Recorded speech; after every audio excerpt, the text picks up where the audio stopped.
Hello friends, ChrisColtrane here with episode 28 of the Lolitics podcast, smashing the Tories with punchlines. Today is Friday the 19th of February 2016 and oh boy, I've got a good one for you today with more brand new political stand-up comedy from me and from two wonderful friends of mine, the amazing Rachel Wheely and the mighty Nick Revel. Can't wait for you to hear them. If you're new to the podcast, then welcome. I hope you enjoy it. I think you're going to like it here. I've tidied up especially for you all the jokes you are going to hear today were recorded live at Lolitics, my political comedy club at the Black Hart in Camden, dedicated to lefty comedy, dedicated to celebrating activism and ideas and hope, and every single word you're going to hear by us was written especially for the night. So every single word is brand new, said for the first time. So some of the jokes will work, some of them will work less well, but they're all from the heart and they are all for you. So I hope you like it. If you do enjoy it, I hope you can make a trip to the live gig sometime. It's only £3 in. It's on the third Tuesday of every month, and we are almost ready to start this episode of the podcast off. But before we do, just time, as always, to hear a quick word from this week's sponsor. Now, I want you, Gunther, to picture the scene. See if you can relate to this, right? You are on a date.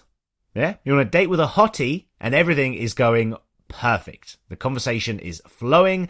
You've come wearing the same clothes. Your date's doing that cute thing some people do where they're being sexy with the left side of their face, but keeping you guessing with the right side, you know? And you have so much in common. You both like the same bands. You both feel like you were Japanese in a past life.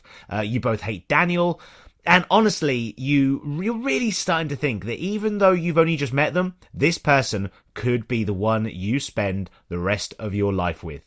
Wow. So, of course, you are ready to do the classic one-date proposal of marriage. And then, all of a sudden, disaster strikes when your date reveals that thing we all beg we'll never see, that your date is actually two children in a long coat sitting on shoulders, playing on you a so-called prank.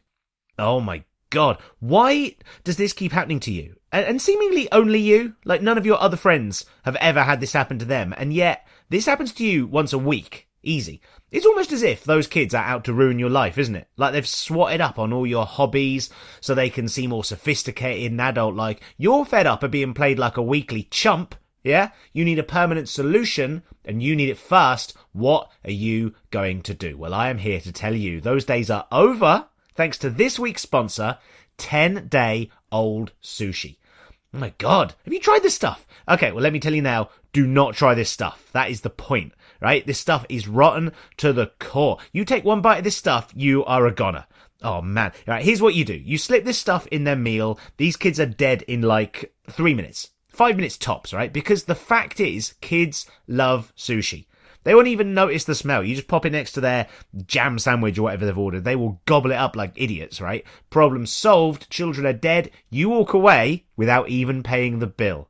Amazing. Now, this is premium grade sushi, straight from Japan, fresh from the sea 10 days ago, and then left to rot in the sun by what this press release describes as an evil fisherman hell-bent on wreaking revenge on humanity for the misery his weird face has caused him for over 17 centuries.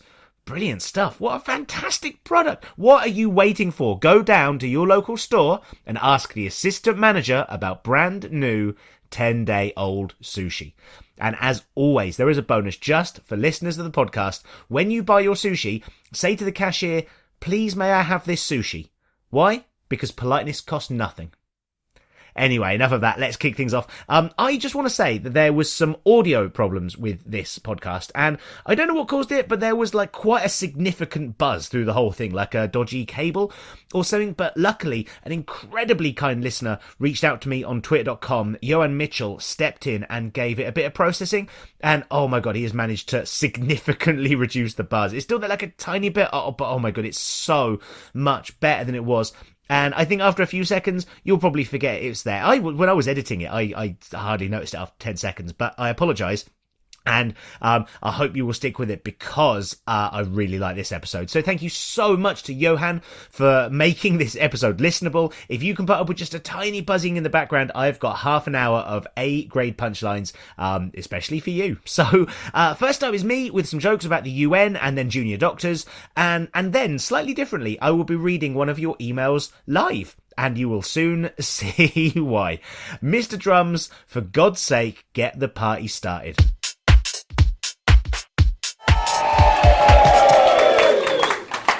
Fantastic. So, there's been a few stories in the news that I want to talk about. I want to start with a brilliant headline I saw in The Independent. The headline simply says this: UN forced to remind UK government to stop tasering children.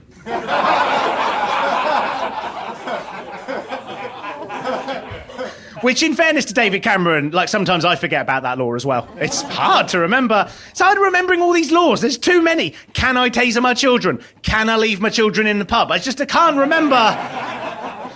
All these millions of laws were being given by the EU bureaucrats. It's hard to remember. You're there tasering a child and you're like, I can't remember. I think this is okay. I can't. Oh, it's hard to tell nowadays with a bloody loony PC brigade down your throat, innit? Can't remember. The balmy Brussels bureaucrats are always telling us what to do, aren't they? Oh, don't taser your children. Don't drown your dogs. Don't put your wife in the bin. I'm sick of it. No, I'm a good parent. I never smack my children. Not once. Yeah, I'm a firm believer in never laying a hand on a child. Technically, I'm not touching. Not touching. Can't get mad. Not touching. In the UK, tasers are being used on children because apparently David Cameron saw the film Blade Runner and thought to himself, yes. Finally, a vision of the future I can relate to.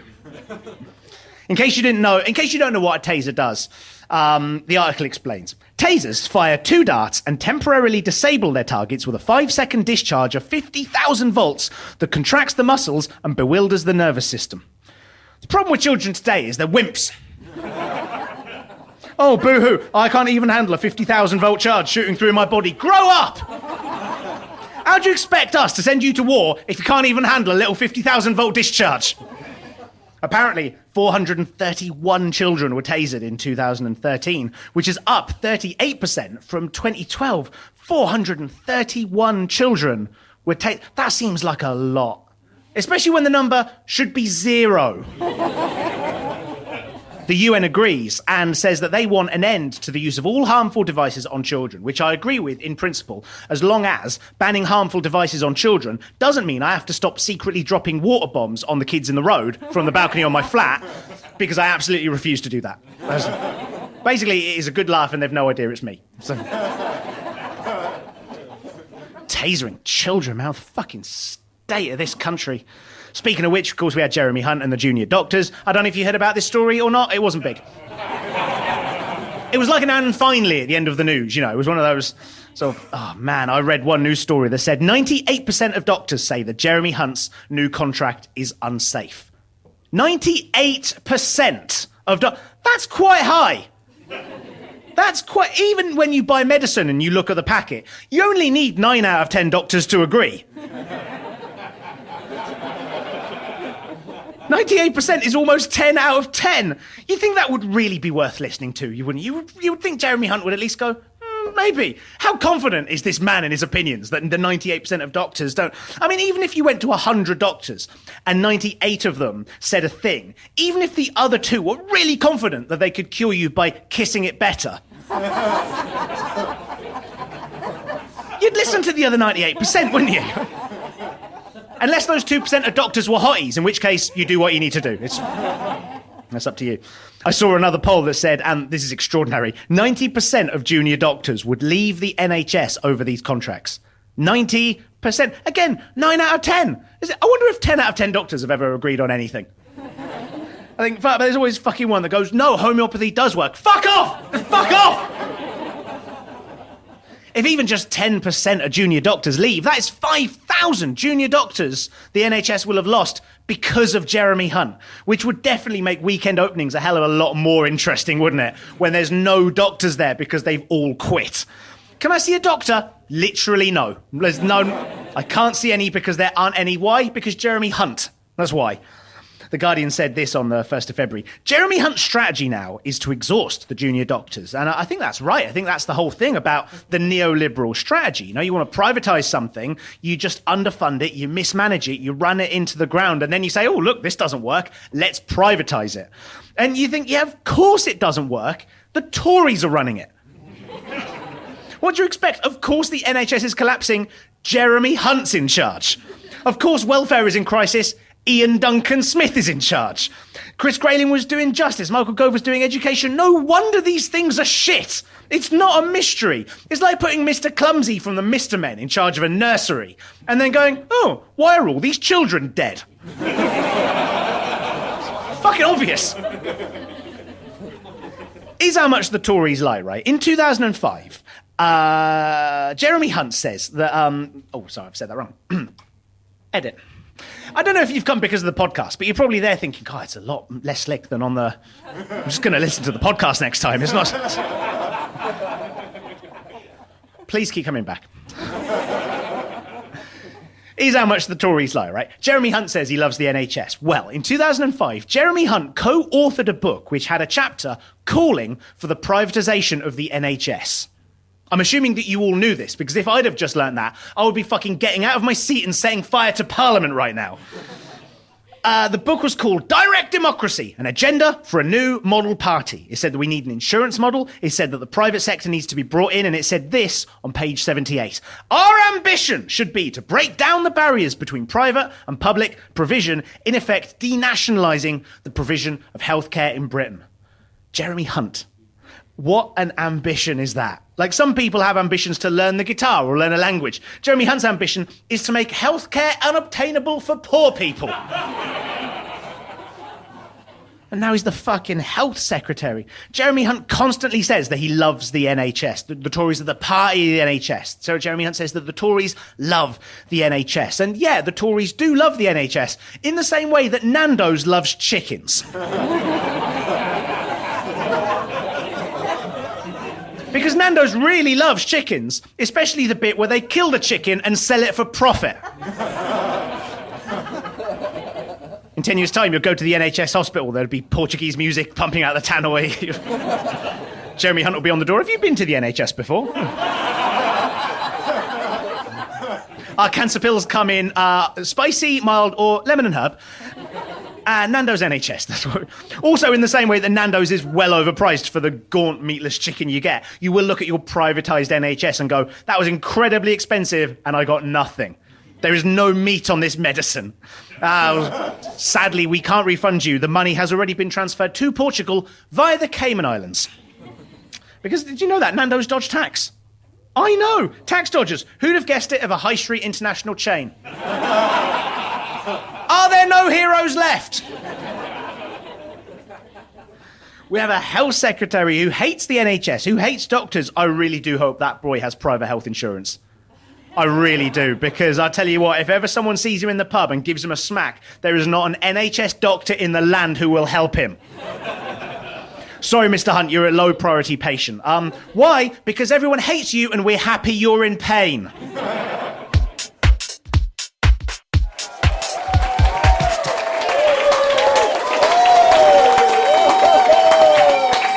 Now, listeners to the podcast will know that sometimes in the middle of the podcast, I will read out some fan mail, and I'm always grateful for all your letters. Please do get in touch, chris@chriscoltrane.com. Bear in mind that there's 4,000 listeners to the podcast, but hardly anyone ever emails in, so do get in touch. You will almost certainly get read, regardless of how dreadful your opinions are.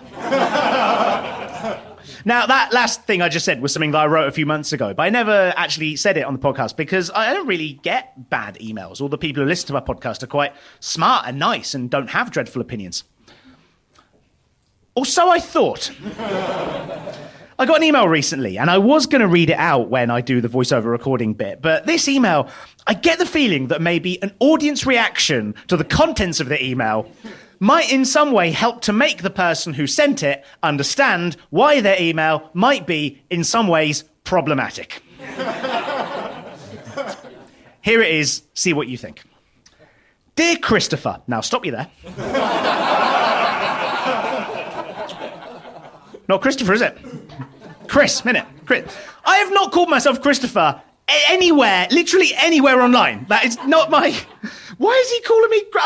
Why? I'm literally everywhere online. I googled for Christopher Coltrane, and there's not even any pictures of me. What there is 3 pictures of Robbie Coltrane, 4 pictures of John Coltrane, 1 picture of a gorilla, and 1 article which links to an obituary. Shame the guy died, but how cool is it that there's a gorilla called Christopher Coltrane? That's amazing. And what's worse, he's got more likes than me on Facebook. Anyway, already we know that this is going to be interesting. Dear Christopher, thank you for the podcast, which I stumbled across and I've listened to several times recently. I'm very familiar with politics. No, show off. And agree with you on nearly everything. So far, so fine. It is a shame that he doesn't agree with me on literally everything, but, it's hard to be as consistently perfect and correct about everything as I am all the time ever. It goes on. However, I am straight and can't say I agree that men bumming each other is equal to male-female romance families. However, it was amusing, at times slightly cringing, and almost informative to hear your views. Almost informative. Almost informative. What do you mean almost informative? I was listening to your stand-up on your podcast the other day, and you know what? I almost learned something. I am 100% putting almost informative as a pull quote on my next Edinburgh Fringe poster. Fuck it, that's the name of my next Edinburgh Fringe show. Chris Coltrane's Almost Informative. You'll leave knowing exactly as much as you knew when you arrived. You'll get the feeling that there might have been something educational in there, but Coltrane guarantees you'll never find it. But I don't even care about that sentence. I think you know the bit of this email that got my fucking attention, right? However, I am straight and can't say I agree that men bumming each other is equal to male-female romance families. Now, if you didn't know, not that it massively matters, but I am bi with a big preference to women, but I like some men. Not all men. I mainly like women. I like men a bit, that's my sexuality. Doesn't matter, but it seems relevant to mention it. And there's only one thing that this man's words could mean, which is that this man doesn't believe that men can love other men. The love between two men is nothing more than a casual fuck, unlike the wholesome romance between a man and a woman. Certainly, according to these words, two men couldn't raise a family. Now, to be fair, maybe this man didn't mean that. Maybe he chose his words clumsily, a possibility backed up by the fact that he called me Christopher, despite the fact that that's not my name!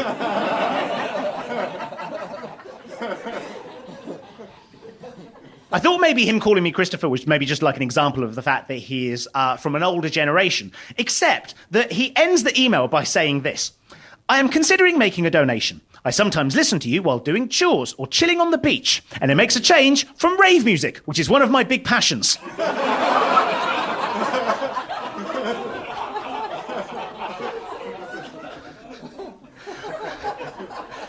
A homophobic raving granddad working on his tan at the beach. 21st century is a weird old place, isn't it? So instead of reading this letter out at Lolitics Studios, which is what I call my bedroom, and what I previously called my back cave of love, ladies, I thought it might be interesting to reply here. Let's call him Stuart.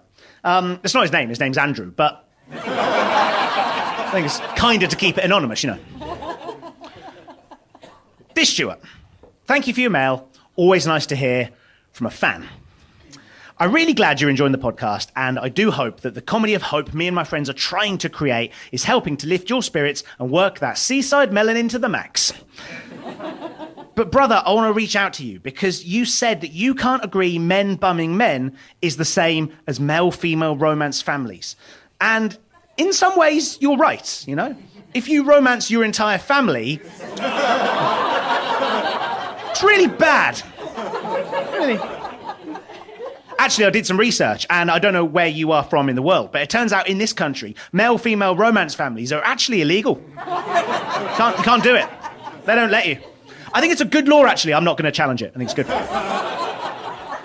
Also, as it happens, you are right. They're not the same. And actually, I think men bumming men is better than having a family. Families are rubbish. I'll choose bumming any day. What shall I get my son and daughter for Christmas? Oh, a load of expensive presents. What shall I get the man I'm bumming for Christmas? Some bumming. It's so much easier. So much easier.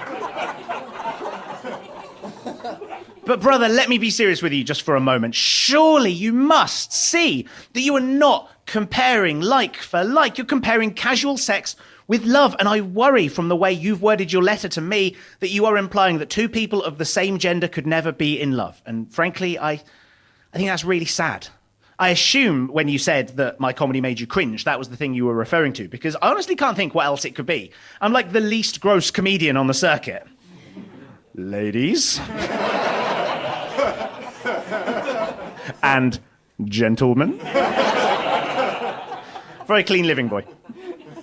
I doubt that anything I say will make you change your mind, because a change of opinion like this hardly ever comes overnight from one moment. But maybe I can start to plant the seeds of doubt in your mind, because even if you're as old as I think you might be, I don't think it's ever too late to change your mind about the fact that men can love men, women can love women, and all the wonderful varieties of gender and lack of gender and everything else. People can love people. I don't know what to advise you to do, but if you don't have any male and female gay friends in your life, maybe that's a good place to start. Make some. If you need to know where to look, maybe go and visit places where people get married or where people adopt children. Or, if you can't find any of those, go out and hang out at places where men bum men. Or where women bum women. They hang out. Those places are much rarer, but they do exist. And actually, now I think about it, you're probably less welcome to hang around those places. Probably, that was bad advice. I'm sorry, scrap that advice. Stuart, I don't think you're a bad person. I think you're at best clumsy with words, or at worst misguided, but it's not too late. I see that at the end of your email you were thinking of making a donation. My advice to you is, think about how much you disagree with me, quantify that into a number, and make that the amount of money you donate. How much do you disagree with me, Stuart? Is it 200? Yeah, 200 pounds, 200 pounds. And Stuart, if that is your real name, which is not, it's Daniel. It's actually Daniel. It's actually Daniel. It's genuinely Daniel. Daniel, please go to ChrisColtrane.co.uk/donate. Give me however much you think you'd like to give to help me to continue making the comedy I hope you'll come to love. Let kindness into your heart and let the healing begin. Yours sincerely, Christopher. Thank you very much.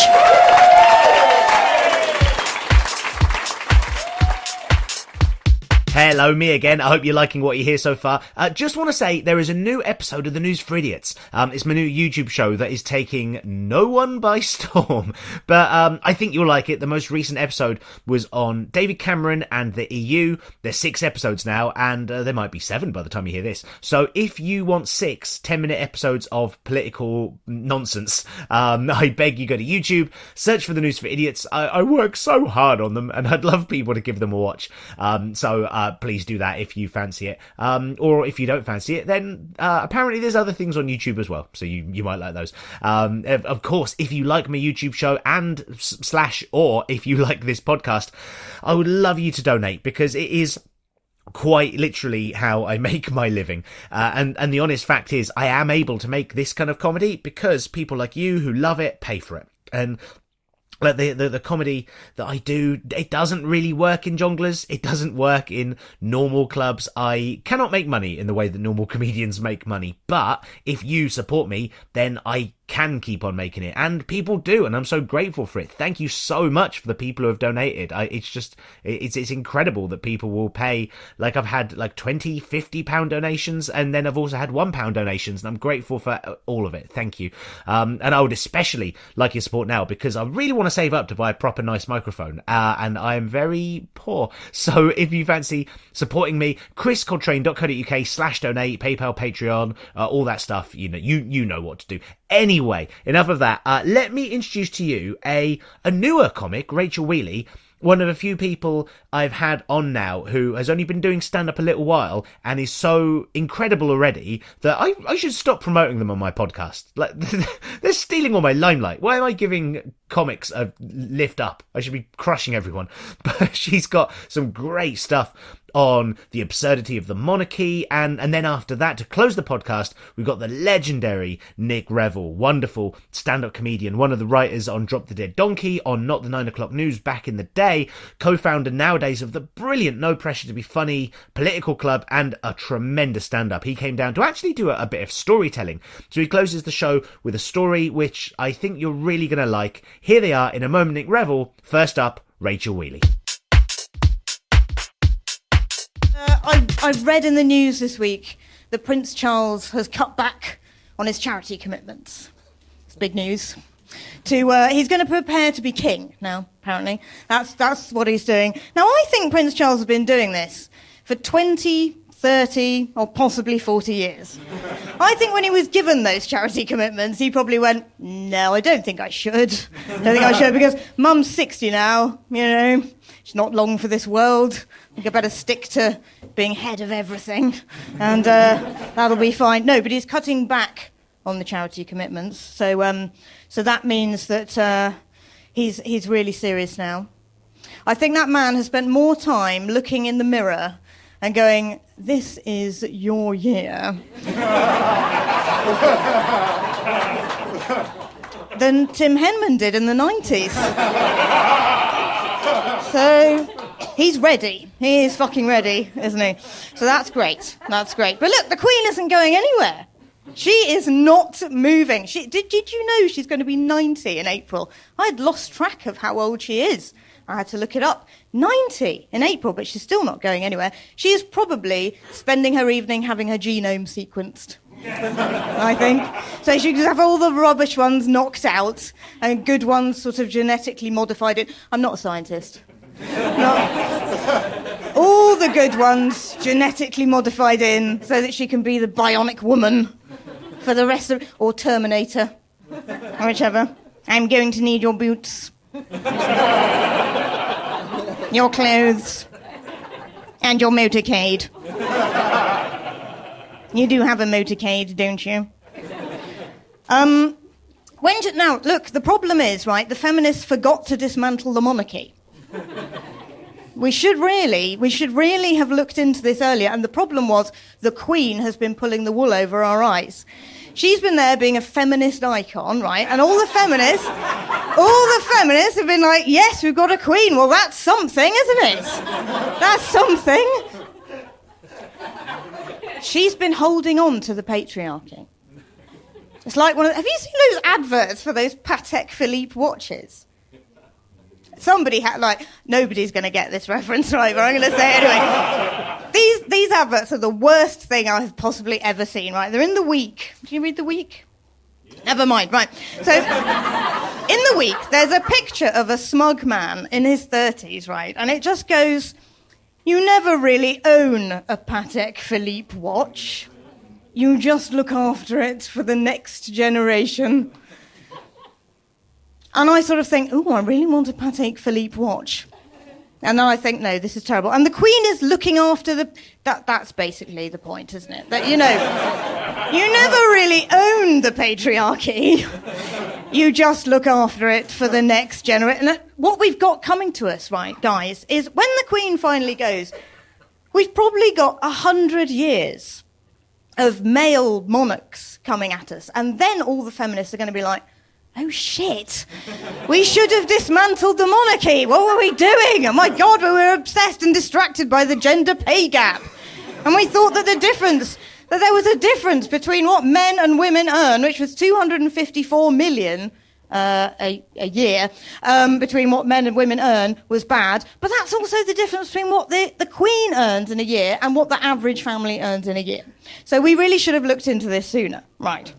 But look, if you're not sure what 100 years of male monarchs would look like, that's slightly longer than a Lord of the Rings box set.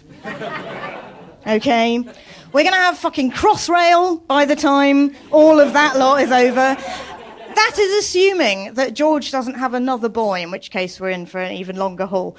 Look, I know, it's actually quite tedious to sit and look at somebody going feminism. But the thing is, though, everybody's on the same page, right? But most people are basically like, if it's about equality between a boy baby and a girl baby born today having the same rights and opportunities, I'm all for that. right? But somehow it's okay if another baby randomly just like grows up to have dominion over us all. So we've got feminists have a last chance right now, because the Queen's going to be 90 in April. We could appeal to her better judgment. She seems like a nice lady. We could say, look, love, you've had a good innings. The monarchy's in great shape. Everybody's very pro the monarchy, actually. People bloody love it. So why not just knock the thing squarely on the head? Now, you've had a good go at it, haven't you? And look at what's coming. I mean, it's not the greatest sort of next season, is it? I just think like maybe we should say, like, do what Breaking Bad did, right? Just go, okay, this is the last 3 months of the monarchy now, guys. We're going to end it in April. That's it. It's the last season. Get involved, and everyone will be really pro the monarchy. Then really excited. We're like thinking, yeah, we're really going to have it. We're going to binge watch the monarchy all the way until April. And then we get all our shit back, right? Because, now, the problem is, right, that feminism is a bit of a dirty word, okay, because it's kind of been, like, tarnished by people like Germaine Greer and Christine Hamilton, and to the point where Sandy Toksvig had to leave her job as chair of the news quiz to go and found the Women's Equality Party. She couldn't even call it the Feminist Party. I wanted her to call it the Women's Inequality Party, so we could refer to it as the WI. But no. So she went and did that, and without a glimmer, not a glimmer on the irony meter that the BBC keep outside Alan Yentob's office, they replaced her with a man. Excellent. No, Rachel, no, this is the sort of nonsense that gives feminism a bad name. All we wanted was an equal opportunity for a man or a woman to be chair of the news quiz. And it turned out Miles Jupp was the best man for the job. So that's fine. And some women are not very good feminists, right? Selena Gomez, I mean, where is Selena Gomez? Why did I ask that question of the whole room? Are you aware of Selena Gomez? No. Okay, never mind. Right, Selena Gomez was asked... This is all going very wrong. Was asked by a radio DJ to rate herself on a hotness scale. Right? And you know what she said? I'm not going to do a voice, but she went, on a good day, I'd say a good 9. On an everyday, I'd say a 6. That's not really being a very good feminist, is it? Do you know what Liz Kendall would have said if someone had asked her to rate herself on a hotness scale? I think she would have said the same to the journalist who asked her what she weighed when she was running for the leader of the Labour Party, which I think I'm right in saying, and I quote, was, fuck off. Liz Kendall, just for reference, is a 7, by the way. She's not, I would never, ever, she's actually an 8, but I just said that to rile you. Anyway, where the fuck am I? So, look, right, so the Queen is a good person, so we can appeal to her better judgment, tell her to knock the thing on the head. She allowed the succession to the Crown Act in 2013, right, which basically said that if the heir to the throne has a girl, that baby will be the monarch. And all the feminists went, yes, a great step forward for feminism. No, it fucking isn't. Because you're still saying that a random baby is going to have all the fame and power and status and everything. Prince Charles is the head of the army. He's the head of the 200,000 service personnel he is in charge of, a man who probably could not command his way out of his own trousers. I mean, seriously, right, I looked up what the last actual man in active service did before he became king of the army. And, right, this is what Sir Peter Inger did before he was made king of the army. He was commissioned into the Green Howards from Sandhurst in 1956. He served with the 1st Battalion in Hong Kong, Germany, Libya and Northern Ireland. He commanded Task Force C of the British Army in the Rhine. He was appointed Knight Commander of the Order of the Bath. I mean, it just goes on and on and on and on. It's embarrassing. He worked for the Ministry of Defence, he worked for NATO, and in 1994 was promoted to become Chief of the Defence Staff, which is the professional head of the army, right? The next person to get that had done a couple of tours of duty and now spends his time bothering cabinet ministers and baking overpriced oatcakes. It's the same, right? Being the head of the army is the same. It's the equivalent of being Marshal of the RAF, which is the head of the RAF. Who is the head of the RAF? It's Prince Charles, isn't it? Right?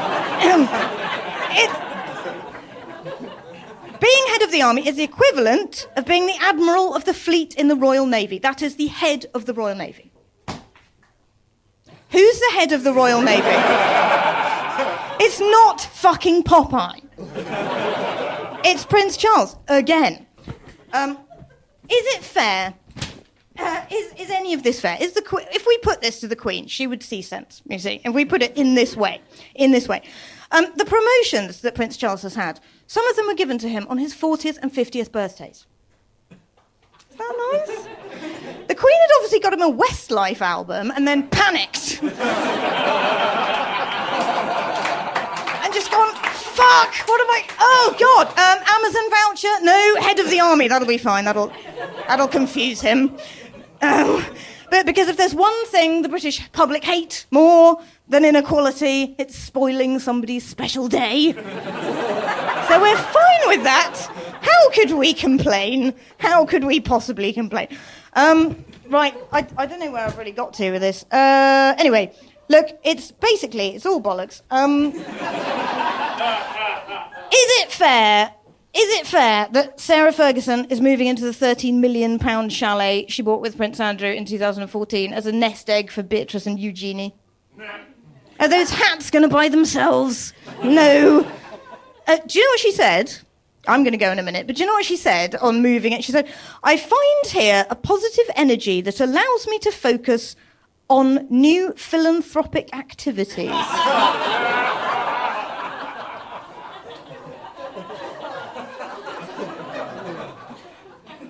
There is something about living in a £13 million chalet in a tax haven that really makes you focus on the problems of other people that have less than you, isn't it? So that's great.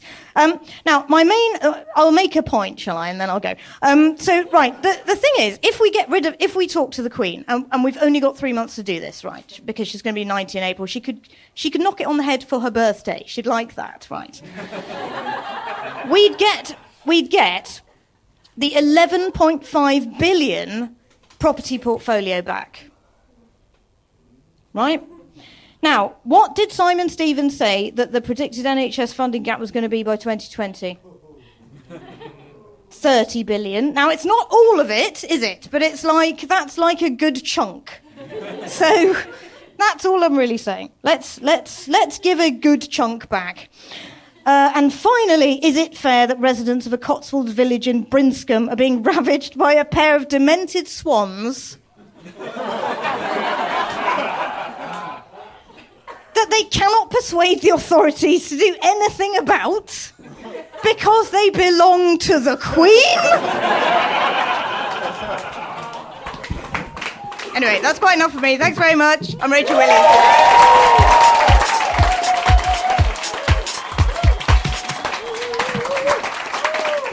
Thank you very much. Thank you, ChrisColtrane. I love doing this gig. What a fantastic gig he runs. Thank you for doing it.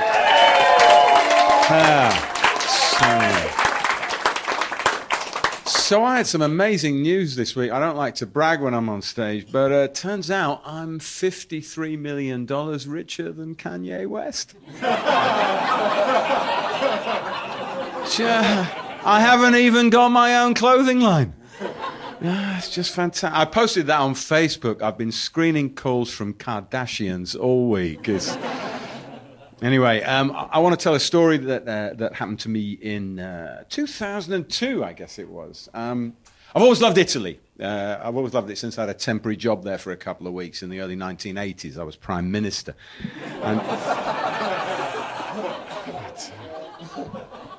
But I only went to Florence for the first time in 2002, when at kind of Christmas time, just after Christmas, we knew it would be relatively quiet.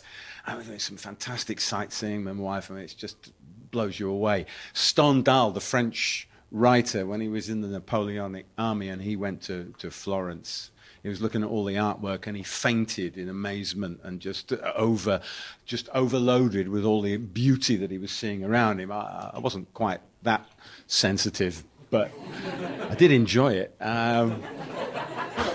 Oh, very nice. It made a change from Blackpool, you know. Oh, it did. And we went.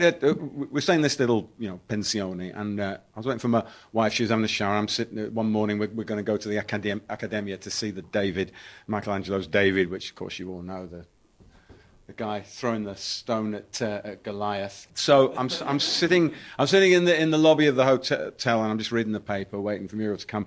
And there's a guy talking to the concierge, and he's foreign. I'm not going to do any kind of cheap stereotyping and say where he's from, because that's irrelevant. What he said is the significant thing. As I say, his origin's completely irrelevant. He said to the concierge, he said, "I gotta tell you, man, I was standing in line yesterday at the Accademia to see the David for like hours, and we get in, and, everybody's real excited about it and say how amazing it was. And I don't want to be rude about your culture." Thinking, notebook? I don't want to be rude about your culture, but I got to say, what's the big deal? It's just a big naked guy.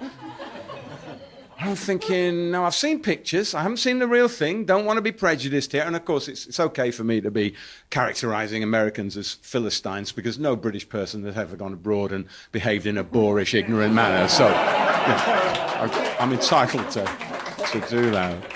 But I'm thinking, when I go and see the David this morning, I'm really going to look at that statue so that maybe sometime in the future I can stand on stage with integrity and diss the reputation of that anonymous American who was dissing the reputation of the David and calling it just a big naked guy. So I walk in, and it's a pretty amazing big naked guy.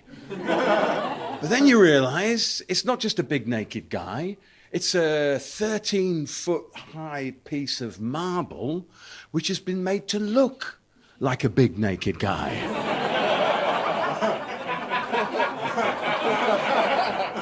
I think the process deserves some recognition there. And, so I'm thinking, maybe Michelangelo wouldn't make a big deal about it. I'm thinking, wow, how do you turn a block of marble like that into a big naked guy? And he would say, well, it is very easy, Nick. You just take away all the marble that does not look like a big naked guy. It's Michelangelo. That's how we differ, or one of the ways that we differ.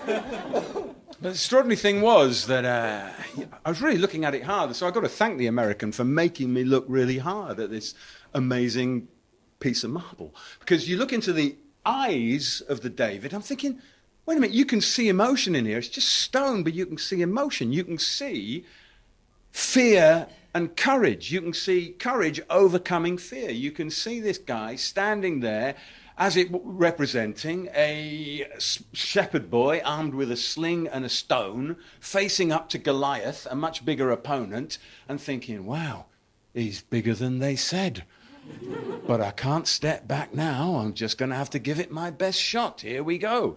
And you see the courage, and you see the fear, you see the human emotion in this big lump of stone. So I got quite interested in the statue, and I started reading about it, and that's how I know it was 13 feet high. I don't have the ability to sort of measure that, sort of just by eye. And the extraordinary thing, it was taken out of the mountains in Carrara above Florence, Pisa, wherever it is, where they got the marble from it, and they choose the marble when the dawn is coming up. There's a particular angle of the sun in the early morning where they can see if there's any cracks in the marble and so on, and then they take out these.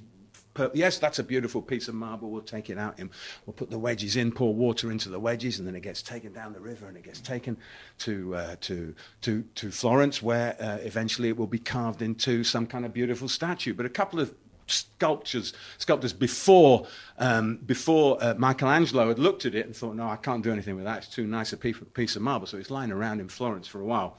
Then what happened? Michelangelo's getting his reputation, as we know, and he's in Florence, and he's working for the Medici. And the Medici, they're patrons of arts, and there's an interesting relationship between arts and their patrons. For example, Michelangelo used to have to build snowmen for the Medici children in the winter.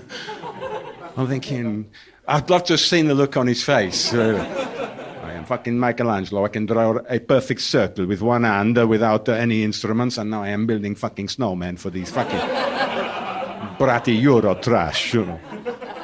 Mamma mia, what can I do? So anyway, so then he gets hired by Pope Sixtus to carve statues for Pope Sixtus's tomb. Pope Sixtus, a lovely man, that Pope he was. Apparently the Venetian ambassador to Rome said that when he was on his deathbed, he said, well, I am happy in one way because at least in the morning I will never have to speak to the Pope again. That's the kind of guy he was. He was a mean fucker. Anyway, so...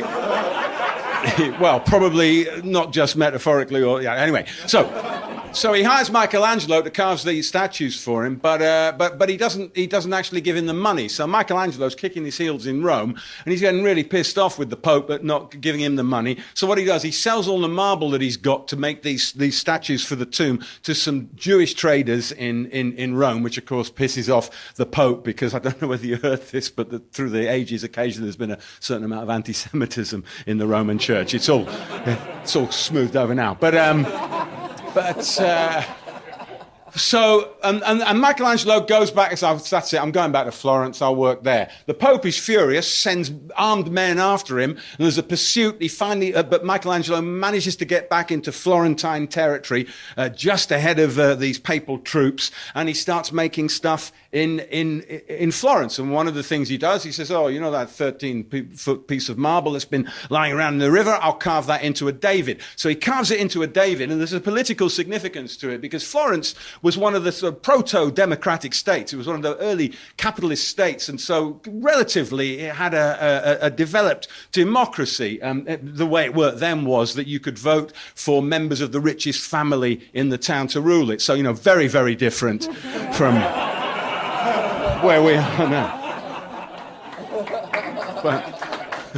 But to be fair, it was a progression, you know. So he carves this statue of David facing up against Goliath, and they point it, the Florentine government point it towards Rome as a symbol of their defiance and independence against the relatively undemocratic and autocratic government of Rome. The Pope is so angry, he says, I want my artist back to do me some statues, like we said, and also to paint a ceiling in this new chapel I'm building, and I want him back now. And what he does to say to Florence, you better send Michelangelo back, is he starts besieging Bologna, which is another city that is in opposition to Rome. So he starts a war in order to get an artist to work for him. And eventually Michelangelo goes back. Sort of, I don't know, weapons of mass creation. It's kind of weird, isn't it?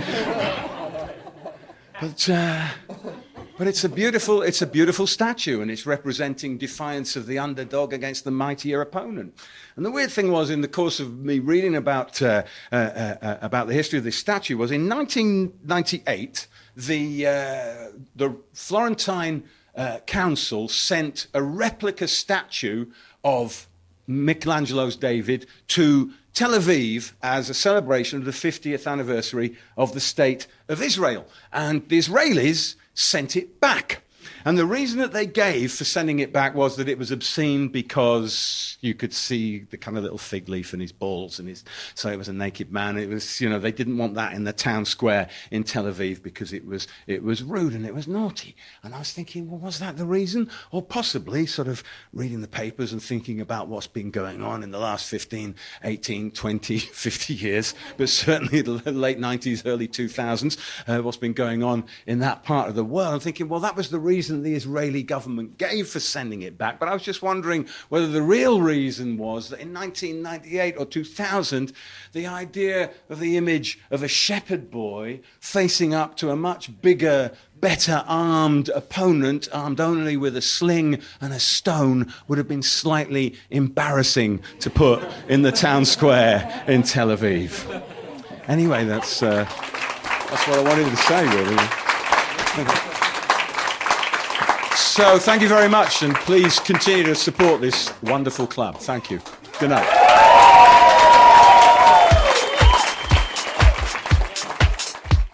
So that's it. Thank you so much for listening. If you've enjoyed this podcast, I am down on my knees begging you that you make a post on Twitter or Facebook just to tell your friends about it, recommend it to someone, help me cast the net even further to get more listeners in. If you would do that, you will make my world. My name is ChrisColtrane. This was the Lolitics podcast, and I will see you soon for episode 29. Oh my goodness. Until then, I will see you soon. Thanks for giving it a listen, folks. See you soon. Bye, guys. Bye. Bye, guys. See you soon. Bye. See you soon, guys. Bye. See you soon. See you, guys. See you soon. Thanks for listening. Bye. Bye. Bye, guys. See you soon. Bye. See you soon, guys. Bye. Bye, guys. See you soon. See you soon, guys. Bye. Bye, guys. See you soon. See you soon. See you soon. See you soon. See you soon, guys. Bye. See you soon. See you soon. See you soon. See you soon. Bye. Bye, guys. See you soon. See you guys. Bye. Bye. Bye. See you. Bye. See you guys. Bye. See you guys. Bye. Bye, guys. Bye. Bye.